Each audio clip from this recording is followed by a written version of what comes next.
오늘 우리에게 주신 말씀은 요한일서 2장 1에서 11절입니다. 함께 읽겠습니다. 나의 자녀들아, 내가 이것을 너희에게 쓰면 너희로 죄를 범하지 않게 하려 함이라. 만일 누가 죄를 범하여도 아버지 앞에서 우리에게 대언자가 있으니 곧 의로우신 예수 그리스도시라. 그는 우리 죄를 위한 화목 제물이니 우리만 위할 뿐 아니요 온 세상의 죄를 위하심이라.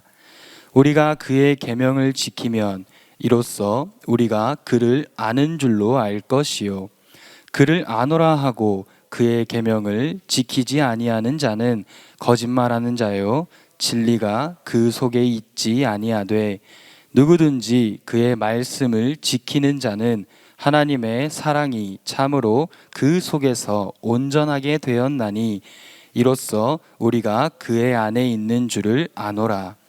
그의 안에 산다고 하는 자는 그가 행하시는 대로 자기도 행할지니라. 사랑하는 자들아, 내가 새 계명을 너희에게 쓰는 것이 아니라 너희가 처음부터 가진 옛 계명이니 이 옛 계명은 너희가 들은 바 말씀이거니와 다시 내가 너희에게 새 계명을 쓰노니 그에게와 너희에게도 참된 것이라.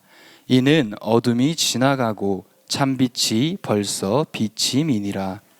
빛 가운데 있다 하면서 그 형제를 미워하는 자는 지금까지 어둠에 있는 자요 그의 형제를 사랑하는 자는 빛 가운데 거하여 자기 속에 거리낌이 없으나 그의 형제를 미워하는 자는 어둠에 있고 또 어둠에 행하며 갈 곳을 알지 못하나니 이는 그 어둠이 그의 눈을 멀게 하였음이니라.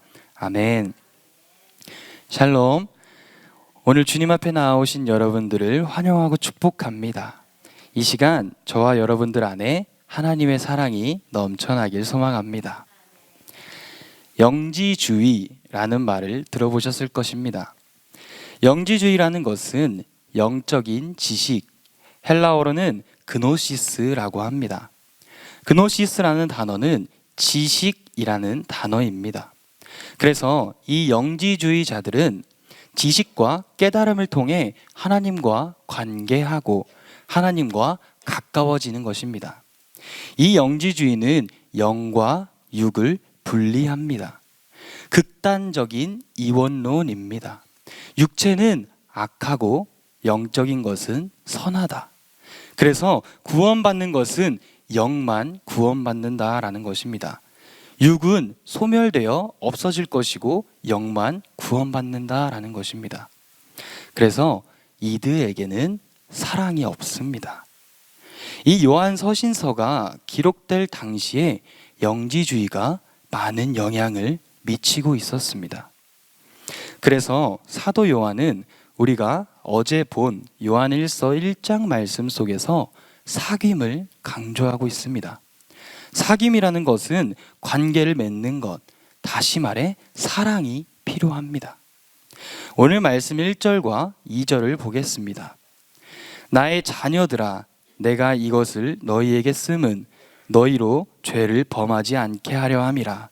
만일 누가 죄를 범하여도 아버지 앞에서 우리에게 대언자가 있으니 곧 의로우신 예수 그리스도시라. 그는 우리 죄를 위한 화목 제물이니 우리만 위할 뿐 아니요 온 세상의 죄를 위하심이라. 아멘. 사도 요한이 이것을 쓰면 죄를 범하지 않게 하려 함이라고 말하고 있습니다. 여기서 말하는 죄는 어떤 죄입니까? 이것을 알려면 앞에 무엇을 이야기하고 있는지 보아야 합니다.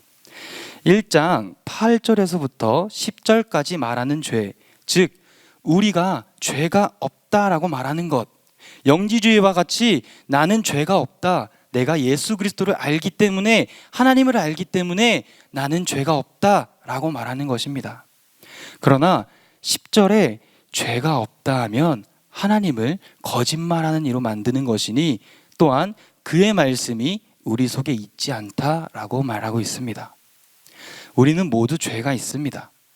그 죄의 문제를 해결하는 방법은 우리 죄를 주님 앞에 자백하는 것입니다. 그래서 그는 미쁘시고 의로우사 우리 죄를 사하시는 분이십니다. 죄의 문제의 해결은 내가 죄가 있다라는 것을 인정하고 그 죄를 자백하는 것입니다. 그래서 오늘 말씀의 시작, 죄를 범하지 않게 하려 한다라는 것은 죄가 없다 말하는 것을 하지 않게 하려 한다라는 것입니다. 죄가 있다라고 고백하는 것입니다. 그리고 사도 요한은 말하고 있습니다. 우리에게 죄가 있어도 아버지 앞에서 우리에게 대언자가 있으니 곧 의로우신 예수 그리스도이시니라. 우리를 대신하여 말하는 이가 있다라는 것입니다. 그는 예수 그리스도이죠. 그리고 2절에 그는 우리 죄를 위한 화목 제물이니 우리만 위할 뿐 아니요 온 세상의 죄를 위하심이라. 아멘. 예수 그리스도가 대언자이시며 화목 제물이십니다. 이 대언자와 화목 제물은 완전히 다른 것입니다. 대언자라는 것은 대신 말하는 것이죠. 화목 제물은 대신 죽는 것입니다. 즉 예수님은 우리의 죄를 대언하시고 또 우리를 위해 죽었다라는 것입니다. 이것이 신앙입니다. 그리고 사도 요한은 계속해서 말하고 있습니다. 3절과 4절입니다. 함께 읽겠습니다. 우리가 그의 계명을 지키면 이로써 우리가 그를 아는 줄로 알 것이요 그를 아노라 하고 그의 계명을 지키지 아니하는 자는 거짓말하는 자요 진리가 그 속에 있지 아니하되. 아멘. 여기서 말하는 그의 계명은 무엇입니까? 우리가 흔히 알고 있는 율법, 계명이라는 단어는 헬라어로 노모스입니다. 그런데 여기서 말하는 이 계명이라는 단어는 엔톨레입니다. 이 엔톨레라는 것은 말씀이라는 뜻도 가지고 있습니다. 주님께서 말씀하신 계명이 있죠. 바로 요한복음 13장 34절입니다. 제가 읽겠습니다. 새 계명을 너희에게 주노니 서로 사랑하라. 내가 너희를 사랑한 것 같이 너희도 서로 사랑하라. 아멘. 오늘 본문에서 말하고 있는 이 계명은 바로 사랑입니다. 또한 5절부터 11절까지 그 사랑에 대해서 요한은 진술하고 있습니다. 그렇다면 이 계명이 말하는 사랑이라는 것은 무엇입니까? 내가 너희를 사랑한 것 같이입니다. 1절의 대언자, 2절에 화목제물로서 그 사랑을 표현하신 것 같이 우리도 서로 그 사랑을 표현하라라는 것입니다. 말로만 하는 사랑이 아닌 몸 바쳐서 하는 사랑을 이야기하고 있습니다. 주님께서 말씀하신 계명, 이 말씀을 지킨다면 우리가 그를 아는 줄로 알 것이라고 말씀하고 있습니다. 그런데 4절에 그를 안다 말하며 그의 계명을 지키지 아니하는 자는 거짓말하는 자요 진리가 그 속에 있지 않다라고 말씀하십니다. 그를 안다라는 것은 삶으로 살아내면서 알아가는 것입니다. 몸으로 아는 것입니다. 사랑을 실천하는 것입니다. 이것을 지키지 않으면 진리가 그 속에 있지 않다라는 것이죠. 진리는 무엇이죠? 바로 예수 그리스도입니다. 이 사랑을 지키지 아니하면 거짓말하는 사람이요 그 안에 예수 그리스도가 없다라는 것입니다. 오늘 본문 말씀 5절입니다. 누구든지 그의 말씀을 지키는 자는 하나님의 사랑이 참으로 그 속에서 온전하게 되었나니 이로써 우리가 그의 안에 있는 줄을 아노라. 아멘. 여기서 중요한 말은 누구든지입니다. 이 누구든지라는 말은 사람의 직분이나 인종이나 남자나 여자나 어른이나 어린아이나 상관없이 모두를 이야기합니다. 누구든지 어떤 사람이든지 행할 수 있다라는 것입니다. 은혜의 자리에 나아갈 수 있다라는 것입니다. 예수 그리스도를 닮아가며 삶에서 예수님의 말씀을 믿고 따르며 살아낼 수 있다라는 것입니다. 그렇게 살아낼 때 하나님의 사랑이 참으로 그 속에 온전하게 된다라는 것입니다. 다시 말하면 누구든지 그렇게 할 수 있지만 그의 말씀을 지키는 자여야 합니다. 누구나 은혜의 자리에 하나님의 초대를 받았지만 그 말씀에, 그 초대에 응하냐 응하지 않냐, 반응하냐 반응하지 않냐라는 것은 우리의 선택입니다.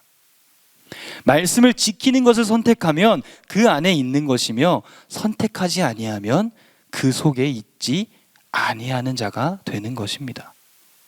그렇게 6절에 사도 요한은 자신이 말하고자 하는 바를 확실하게 이야기합니다. 함께 보겠습니다. 그의 안에 산다고 하는 자는 그가 행하시는 대로 자기도 행할지니라. 아멘. 우리가 늘 말하고 또 늘 기도하는 제목들이 있죠. 우리가 예수님 안에 살게 하여 주시옵소서. 예수님과 동행하는 삶을 살아가게 하여 주시옵소서.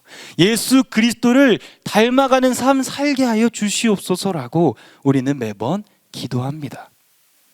그러한 삶을 살고 싶다고 기도한다면 그가 행하시는 대로, 즉 예수 그리스도가 우리에게 보여주신 그 사랑을 우리도 서로 사랑하며 그 사랑과 그 희생이 있어야 한다라고 말하고 있는 것입니다. 그 사랑과 그 희생을 실천하는 저와 여러분이 되길 소망합니다. 7절부터 이 사도 요한은 이 사랑하는 자들아 말하면서 수신자들에 대한 내용을 바꾸고 있습니다. 즉 사랑을 실천하며 빛 가운데 살아가라라고 말씀하고 있습니다. 10절에 사랑을 실천하는 것이 빛에 거하는 사람이고, 사랑을 실천하지 않고 미워하는 자는 어둠에 거하는 사람입니다. 여기서 대조되는 단어들이 등장하고 있죠. 바로 사랑에 대조되는 말로 미움을 사용하고 있으며, 빛에 대조되는 단어로 어둠을 사용하고 있습니다.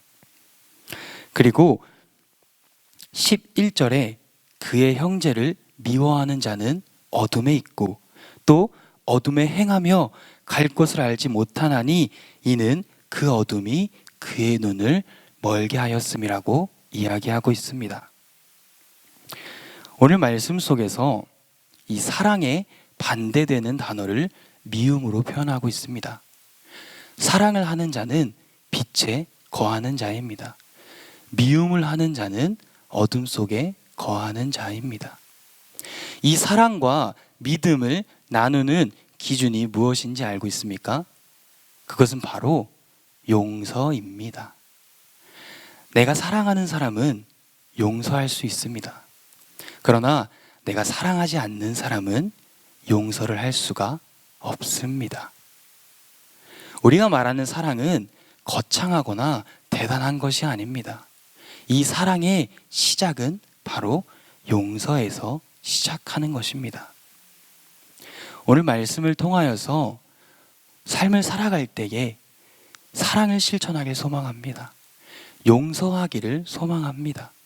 그런 저와 여러분이 되길 소망합니다. 그렇게 예수 그리스도 안에 빛 가운데 거하는 저와 여러분이 되길 소망합니다. 기도하겠습니다. 사랑의 하나님 감사합니다. 하나님, 우리를 너무나도 사랑하시고 우리를 위하여서 예수 그리스도가 십자가에 못 박혀 죽으신 것을 믿음으로 고백하며 나아갑니다. 우리에게 주신 그 은혜와 그 사랑을 우리가 실천하며 삶 속에서 선한 영향력을 이루며 나아갈 수 있도록 하나님 인도하여 주시옵소서. 그렇게 사랑을 실천하며 어둠에 거하는 자가 아닌 빛 가운데 거하는 자로서 살아갈 수 있도록 하나님 인도하여 주시옵소서. 감사드리며 예수님의 이름으로 기도드립니다. 아멘.